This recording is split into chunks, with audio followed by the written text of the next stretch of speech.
Hello hi नमस्कार जय जगन्नाथ मु आपन को कान्हू तो पुणी मोर नुआ वीडियो को आपन को स्वागत। तो मोर नुआ ब्लॉग काजी शंकर भाई उपरे।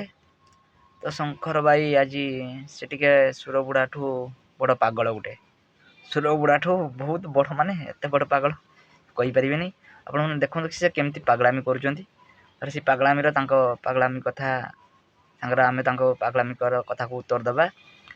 तो चलंतु आज शंकर भाई कौन कहते देखा चलतु शंकर भाई कौन कहला पागलामी उत्तर आम दबू आ चलतु देखा।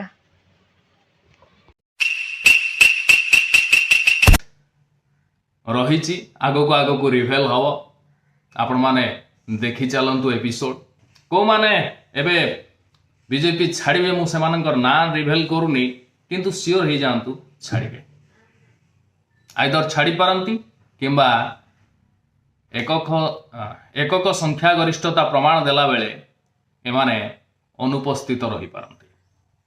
एमती बहुत किछि अछि आगकू घटिबाकू जाउछि कारण ये सरकार आ अल्प दिन।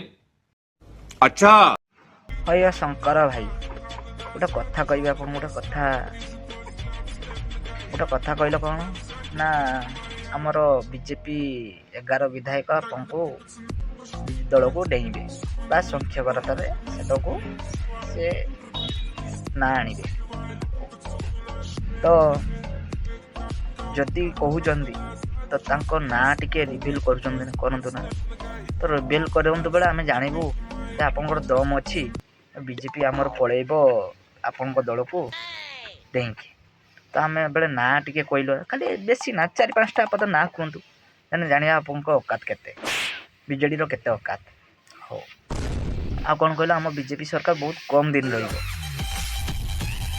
तो बीजेपी सरकार आमर पलैज कहते आपड़ चैलेंज मारत ना मुझे आपको 5 लाख टका देवी यदि बीजेपी सरकार आमर वर्षे भितर पलैगला मुझे आपको 5 लाख टका देवी यदि आमर बीजेपी सरकार जब 5 वर्ष रहा आपड़ देवे कि 5 लाख टका चैलेंज मारी कहतु मु चैलेंज मारी आप सागर शंकर भाई। तो जदि न पारे से सुरबुड़ा रखा से पागल रखा कथा कहते सुरबुड़ा जब पागल हो तुम सर दर पागल रखा हो मोर आमर बीजेपी ये मथा खेलतु ना जे न आपन को पागल ठू बड़ पागल हो गोटे कहीं बीजेडी रही आप पागल हो गला ना तुमर ये पड़ जाकू आउ मथा काम करूनी कहारी सब पागल रखा कथबार्ता कर शंकर भाई पागल हो टिके देखी जाई रुहंतु। बहुत चेष्टा कले उड़िया लोक केते इम्प्रेस होइचंती आमे कहि परिबानी किंतु 3 दिन भितर कौन गोटाए दिन जाई पारि न थांते सेई जगह को जो जगह पाई सारा भारत वर्ष रे चर्चित हो गला सारा ओडिशा जे आंब टाकुआ जाऊ खाई जो मरिले किछि महिला से महिला घर को एटलिस्ट तो सिंपाथी पाई जाई पारि थांते सेमाने कौन देशर नागरिक नुहंती ओडिशावासी माननकु ओडिया रे संबोधन करदेले बहुत भल कथा समस्त को खुशी लगी किंतु आहरी खुशी लगी था जदि से घर को जाई थांते जो मानक परिवार रो सदस्य आंब टाकुआ जाऊ खाई मृत्यु मुखरे पड़िचंते काहेकि गलेनी सही पकड़े हैं ये शंकर भाई गोटे कथा कहला गोटे हंस्यर कथा हंसबार कथा गोटे कहला गोटे माने हंसबी ना कौन करी हो। तो प्रधानमंत्री आइले उड़िया रे कथा कहले समस्ते खुशी होउचंती तुमर दुख होउची कहीं ना तुम बीजेडी चामचा गुड़ा गोटे कहीं तुम सब माने कौन हारीगला पर मथा काम करूनी पागल हो गोटे गोटे सब है। तो से तुम्हें कौन करुच ना तुम बीजेडी मेनकार तुम देहर जाऊनी प्रधानमंत्री गोटे आसिक उड़िया रे भाषण दूचे केते खुशीर कथा तुम हसिकी दीपद कही था ना भल कथा उड़िया रे दीपद आसिक कहते भल होती कि ये से कथा किसी ना कहीं से कथा कहीं किसी ये करना वीडियो रस्ट वीडियो करना ना खाली करेंगे ना कौन प्रधानमंत्री गले अरे टाकुआ खाई जो मल्ल जो 3 जन 4 जन महिला आउ केते जन हस्पिटाल पड़ती।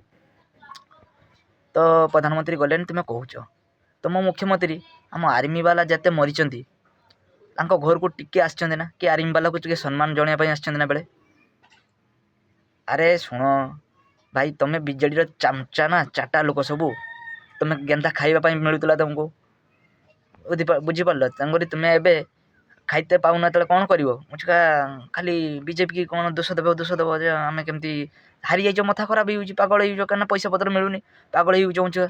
ତେଣୁକରି ବିଜେଡ଼ି ଖାଲି ହେଉଛ ତୁମେ।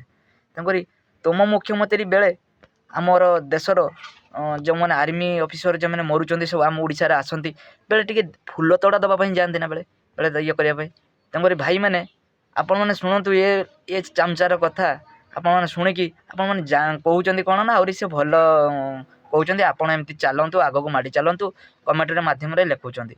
ମୁଁ ଆପଣମାନଙ୍କୁ ଟିକେ ଲଜ୍ଜା ଲାଗିବା କଥା, ମାନେ ଇଏ ରହିବା କଥା। ତ ଗୋଟେ ମୁଖ୍ୟମନ୍ତ୍ରୀ ଯାଇକି ଗୋଟେ ଫୁଲ ତୋଡ଼ା ଗୋଟେ ଦେଇପାରୁନାହାନ୍ତି ଆମର ଦେଶର ଯେଉଁମାନେ ଆର୍ମି ଅଫିସର ଯେଉଁମାନେ ମରୁଛନ୍ତି ଯେତେବେଳେ ଆସୁଛନ୍ତି ଓଡ଼ିଶାକୁ ବେଳେ ଦେଇପାରୁନାହାନ୍ତି। ସିଏ କହୁଛନ୍ତି, ତାଙ୍କ ଲୋକମାନେ କହୁଛନ୍ତି ଯେ ଆମ ପ୍ରଧାନମନ୍ତ୍ରୀ ଆମ୍ବ ଟଙ୍କା ଖାଇକି ମରିଗଲେ, ସିଏ ଯାଉନାହାନ୍ତି କ'ଣ ପାଇଁ? 3 ଜଣ ମହିଳା ମରିଗଲେ, ଯାଉନାହାନ୍ତି କ'ଣ ପାଇଁ ସେଠିକି?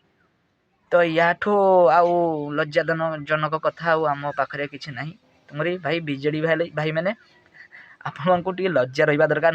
ଲାଜ ବହୁତ ମାନେ ଲାଜ ମାନେ ଆପଣଙ୍କ ପାଖରେ ଟିକେ ବି ନାହିଁ। ତେଣୁ ବିଜେଡ଼ି ହାରିଗଲା ପରେ ଆପଣ ପାଗଳ ହେଇଛନ୍ତି ସବୁ। ଇଏ ଗୋଟେ ହେଉଛି ଶଙ୍କର ହେଉଛି ପରମ ପାଗଳ ଚୁଦ୍। ତେଣୁକରି ଆଉ କ'ଣ କହିବି, ଶଙ୍କର ଭାଇ ଫୁଲ୍ ପାଗଳ ଚୁଦ୍।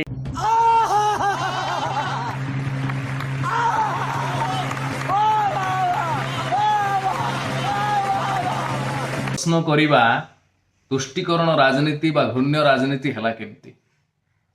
ତାହେଲେ ଆର୍ଟିକଲ 21ଟାକୁ ଆପଣ ବନ୍ଦ କରିଦିଅନ୍ତୁ। କେହି ପ୍ରଶ୍ନ ପଚାରିବେ, ଆପଣ ଯାହା କହିବେ ସେଇଟା ଫାଇନାଲ।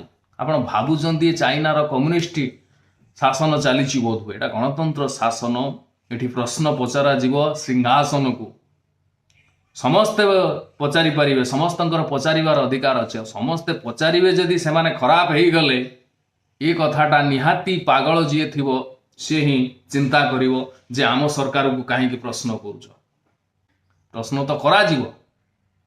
ରାଜନୈତିକ ଫିଲ୍ଡ ବା ରାଜନୈତିକ ସିଂହାସନରେ ଯିଏ ବି ବସିଛନ୍ତି ସେମାନଙ୍କୁ ପ୍ରଶ୍ନ ନିହାତି ଭାବରେ ଆସିବ। ପ୍ରଶ୍ନକୁ ଡରୁଥିବା ମଣିଷ ହିଁ ଏ ପ୍ରକାର ବିଭ୍ରାନ୍ତିକର ତଥ୍ୟ ବା ବିଭ୍ରାନ୍ତିକର ଉପାଖ୍ୟାନ ଦେଇଥାଏ। ପ୍ରଶ୍ନକୁ ଡରୁଥିଲା VK ପାଣ୍ଡିଆନ, ଯିଏ ପ୍ରଶ୍ନ ପଚାରୁଥିଲା ତାକୁ ଭିତରେ ପୁରଉଥିଲା। କ'ଣ ହେଲା ପରିସ୍ଥିତି? ସଫା ହେଇଗଲା। ବର୍ତ୍ତମାନ ତମ ପରିସ୍ଥିତି ମଧ୍ୟ ଏଇଆ।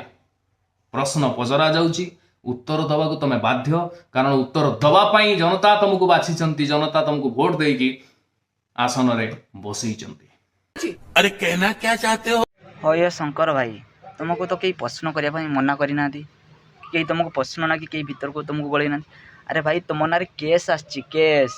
ଆରେ ଗୋଟେ ସାଧାରଣ ସ୍ତ୍ରୀ କି ତୁମେ ମିସବିହେଭ୍ କରିଥିଲେ ବୋଲିକା ତୁମକୁ କେସ୍ ଆସିଲା ତୁମ ପାଇଁ, ସେଇଥିପାଇଁ ତୁମ ନାଁରେ କେସ୍ ହେଇଥିଲା ବୋଲିକା ତୁମେ ଜେଲ୍ ଗଲ। ତ ଆପଣଙ୍କୁ ପ୍ରଶ୍ନ ପଚାରିବାରେ କିଏ ଭର୍ତ୍ତି କରିଛି? ପ୍ରଶ୍ନ ପଚାରନ୍ତୁ। ଆଉ ବାକି ପ୍ରଶ୍ନ ପଚାରିବା କଥା, ପ୍ରଶ୍ନ ଯାଇକି ଡାଇରେକ୍ଟ ପଚାରୁନାହାନ୍ତି ମୁଖ୍ୟମନ୍ତ୍ରୀ କି, ଡାଇରେକ୍ଟ ଯାଇକି ପ୍ରଭାତୀ ପଡ଼ାକୁ ପଚାରୁନାହାନ୍ତି ଯେଉଁ ଉପମୁଖ୍ୟମନ୍ତ୍ରୀ କି। ତମ ସେତିକି ଅକାତ ନାହିଁ। ମୋବାଇଲରେ କାହିଁକି ଭିଡ଼ିଓ କରିକି ପ୍ରଶ୍ନ ପଚାରୁଛନ୍ତି? ମୋବାଇଲରେ କିଏ ଭିଡ଼ିଓ କରିକି ପ୍ରଶ୍ନ ପଚାରନ୍ତି କି? ଭାଇମାନେ ଆପଣମାନେ କୁହନ୍ତୁ, ମୋବାଇଲରେ କେହି ପ୍ରଶ୍ନ କରିକି ପଚାରନ୍ତି କି ଭିଡ଼ିଓ କରିକି ଯେଉଁ ଅମକି ଜିନିଷ ହେଲାନି ସେମକି ଜିନିଷ ହେଲା, ସେଇଟା ଭୁଲ ହେଲା, ଏଇଟା ଠିକ୍ ହେଲା? ତ ଭାଇ ଯେଟା ପ୍ରଶ୍ନ ପଚାରିବା ଅଛି ଡାଇରେକ୍ଟ ଯାଇକି ପ୍ରଶ୍ନ ପଚାରନ୍ତୁ। ଆଉ ବାକି କ'ଣ କହିଲେ, ପାଣ୍ଡିଆନ ଭିତରକୁ ଆପଣଙ୍କୁ ମାନେ ସବୁ ପ୍ରଶ୍ନ ପଚାରିଲାରୁ ଭର୍ତ୍ତି କରୁଥିଲା। ତ ଆମ ଦଳ ସେମିତି କରୁଛି, ପ୍ରଶ୍ନ ପଚାରିବାକୁ ଆମ ଦଳ ବି ଚାଲିଯିବ। ଆମ ଦଳ କାହିଁକି ସେମିତି କରିବା ତୁମକୁ ପ୍ରଶ୍ନ ପଚାରିବାକୁ? ତୁମର ଅକାତ ନାହିଁ ସେମିତି ପ୍ରଶ୍ନ ପଚାରିବା ପାଇଁ। ଡାଇରେକ୍ଟ ଫେସ୍ ଟୁ ଫେସ୍ ପଚାରନ୍ତୁ। ଆମ ଦଳରେ ଯେତେବେଳେ ଥିଲେ, ତୁମ ଦଳ ଯେତେବେଳେ ବିଜେଡ଼ି ଦଳ ଥିଲା, ଆମେ ସେମିତି ପ୍ରଶ୍ନ ପଚାରୁନଥିଲୁ ତୁମର ଚୂର ଦଳ ଗୁଡ଼ାକ। କାହିଁକିନା ତୁମେ ଗାଣ୍ଡି ମାରି ଖାଉଥିଲ, ଖାଅ, କେତେ ଦିନ ଖାଇପାରୁଛ ଖାଅ। ଠାକୁର ଚାହିଁଲେ ଆମକୁ, ଆମେ ଆସିଲୁ, ଆପଣଙ୍କୁ ଦେଖେଇବା ବି, ଆମେ ଦେଖେଇବୁ ଆମେ କେମିତି କାମ କରିବୁ, ଆପଣଙ୍କୁ ଦେଖେଇବା। ଆଉ ଆପଣମାନେ ଟେରା ହେଇକି ରହିଯିବ, ଆଉ ଜୀବନ ସାରା ପାଇଁ ତୁମେ ଖାଇତେ ପାଇବନି, ସେମିତି ଭୁକିବ ସବୁଦିନ କୁକୁର ରପା। ବୁଝିପାରିଲେ ଶଙ୍କର ପାଗଳ ଅଛନ୍ତି? ବୁଝିପାରୁଛୁ ତ? ଅନ୍ୟାୟ ହେଲେ ଅନ୍ୟାୟ ବିରୁଦ୍ଧରେ ସୁର ଉତ୍ତୋଳନ କରିବା ଲୋକ ବହୁତ କମ୍ ଥାନ୍ତି। ସମସ୍ତଙ୍କୁ ସାଲିସ ଦରକାର, ସମସ୍ତଙ୍କୁ ମାଲିସ ଦରକାର। ରୁଟି ଖଣ୍ଡେ ପାଇଗଲେ ଭୁକିବା ବନ୍ଦ କରିଦେବା ଲୋକ ଏଠି ଅନେକ ଅଛନ୍ତି। କିନ୍ତୁ ପ୍ରଶ୍ନ ପରେ ପ୍ରଶ୍ନ ପଚାରି ଦରକାର ପଡ଼ିଲେ ଜେଲ୍ ଯିବାକୁ ଡରୁ ନଥିବା ଲୋକ କୋଟିକରେ ଗୋଟିଏ ମିଳିବେ। अच्छा ଆରେ ଶଙ୍କର ଭାଇ ତୁମେ ଫୁଲ୍ ପାଗଳ କଥା କହୁଛ। ତୁମେ ନ୍ୟାୟରେ ଚାଲିଛ କହୁଛ, ନ୍ୟାୟରେ ସବୁ ପ୍ରଶ୍ନ ପଚାରୁଛ, ନ୍ୟାୟରେ ସବୁ କରୁଛ କହୁଛ। ତୁମେ ଯଦି ନ୍ୟାୟ ସବୁ ଏକା କରୁଛ, ଆଉ ସବୁ କ'ଣ ଅନ୍ୟାୟ କରୁଛନ୍ତି? ଆରେ ତୁମ ଦଳ ଯେତେବେଳେ ଥିଲା ତୁମେ ଗୋଟେ ପ୍ରଶ୍ନ ପଚାରିଥିଲ କି? ତୁମେ ନବୀନ ପଟ୍ଟନାୟକ ବେଳେ ପ୍ରଶ୍ନ ପଚାରିଥିଲ କି? ନବୀନ ପଟ୍ଟନାୟକ ବେଳେ କହିଥିଲ ଯେ ତୁମେ ଅନ୍ୟାୟ କରୁଛ, ତୁମେ ଏତେ ଯେ ବାଲି ଖାଦାଣ ଆଉ ଖଣି ଖାଦାଣ ଯେତିକି ଲୁଟିକି ଖାଇଦେଲେ ବେଳେ ପ୍ରଶ୍ନ ପଚାରିଛ, ବେଳେ ଭିଡ଼ିଓ ବନେଇଛ, କହିଛ? ତୁମ ଅକାତ ନାହିଁ। କାହିଁକିନା ତୁମେ ଗାଣ୍ଡି ମାରିକି ଖାଉଥିଲ, ତାଙ୍କ କତରୁ 2 ପଇସା ପାଉଥିଲ ନା, ସେତେବେଳେ ଚାମଚା ହେଇକି ଦେଲ। ତୁମେ କହୁଥିଲ ଏବେ କହୁଛ ଆମକୁ ରୁଟି ଖାଇବା କଥା। ତୁମେ ସେତେବେଳେ ରୁଟି ଖାଉଥିଲ, ସେଇଥିପାଇଁ ଏବେ ଚାମଚା ହେଇକି ଘୁରୁଛ ତାଙ୍କ ପଛରେ, ବୁଝିପାରିଲ? ଆମର ଶଙ୍କର ବାବୁ। ତେଣୁକରି ତୁମେ ହେଉଛ 1 ନମ୍ବର ଗାଣ୍ଡି ମାରା ଦଳ, ବିଜେଡ଼ି ଦଳ। ତୁମେ ଗାଣ୍ଡି ମାରିକି ସେତେବେଳେ ଖାଉଥିଲ ତାଙ୍କ ଦଳରୁ ନା, ସେତେବେଳେ ରୁଟି ପକେଇ ଦେଲାକୁ ତୁମେ ପାଟି ଚୁପ୍ ହେଇକି ବସୁଥିଲ। ତ ଏବେ ତୁମେ ଲୋକକୁ କହୁଛ ସେଇ କଥାଟା, କାହିଁକିନା ତୁମେ ରୁଟି ପକେଇକି ଖାଉଥିଲ ବୋଲି ତୁମେ ସେ କଥାଟା ଲୋକକୁ କହୁଛ। ଆରେ ଭାଇ ଆମେ ରୁଟି ପକେଇଲେ ଆମେ ଖାଇବା ଲୋକ ନୁହେଁ ଭାଇ। ତୁମେ ଶଙ୍କର ଶଳା ପାଗଳ ସନ୍ୟା ଗୁଡ଼ା, ତୁମେ ସବୁ ଖାଇବା ଲୋକ, କାହିଁକିନା ତୁମେ ଚୁର ଦଳ ସବୁ। ଆଉ ସେଥିପାଇଁ ବିଜେଡ଼ି ପାଇଁ ତୁମେ ପୁରା ଚାମଚା ବିକ୍ରି କରୁଛ ସବୁବେଳେ, କାହିଁକିନା ଖାଇତେ ପାଉଥିଲ, ବିଜେଡ଼ିରେ ଗାଉଥିଲ। ସେଇଥିପାଇଁ ସବୁଦିନ ବି ଗାଇବ ତୁମେ, କାହିଁକିନା ଆମେ ଖାଇତେ ପାଉଥିଲେ। କାହିଁକିନା ବିଜେଡ଼ି ଯଦି 5 ବର୍ଷ ପରେ ଚାଲି ଆସିଲା, ପୁଣି ଆମେ ଖାଇତେ ପାଇବା। ତେଣୁକରି ବିଜେଡ଼ି ବିଷୟରେ ଆମେ କହିବୁ ସବୁବେଳେ, ଭଲ ଖରାପ ଆମେ କହିବୁ। ତେଣୁକରି ତୁମେ ଖାଇବା ଲାଗି ତୁମେ ସବୁ ପାଗଳ ହେଇଯାଇଛ। ତେଣୁକରି ତୁମକୁ ଗୋଟେ କ'ଣ ହେବ ଜାଣିଛ ନା? ଗୋଟେ ଗୋରୁ ଇଞ୍ଜେକ୍ସନ୍ ଧରିକି ନା ତୁମ ଫୁସାରେ ଗୋଟେ ପୁରେଇବାର ଅଛି, ବୁଝିପାରିଲ ତ? ଦର୍ଶକ ବନ୍ଧୁ, ଆଜି ମୋ ଭିଡ଼ିଓ କେମିତି ଲାଗିଲା, କେମିତି ମତାମତ ଜଣାଇବେ କମେଣ୍ଟ ମାଧ୍ୟମରେ। ତର ମୋର ଭିଡ଼ିଓ ଆପଣଙ୍କୁ ଭଲ ଲାଗିଲା କି ଖରାପ ଲାଗିଲା, ତ ଏ ଭାଇ ଯେମିତି ଶଙ୍କର ଭାଇ ଯେମିତି କଥା କହିଲେ, ତ ତାଙ୍କ ପାଇଁ ଟ୍ରିଟମେଣ୍ଟ ଠିକ୍ ହେଲା କି ନା ନାହିଁ କମେଣ୍ଟ ମାଧ୍ୟମରେ ନିହାତି ଜଣାଇବେ। ଆଉ ସେମିତି ବିଜେଡ଼ିର କେତେ କୁକୁର ଅଛନ୍ତି, ଆହୁରି ତାଙ୍କୁ ସବାଡ଼ କରିବା ପାଇଁ ପଡ଼ିବ, ତାଙ୍କ ବିଷୟରେ କିଛି କରିବା ପାଇଁ ପଡ଼ିବ।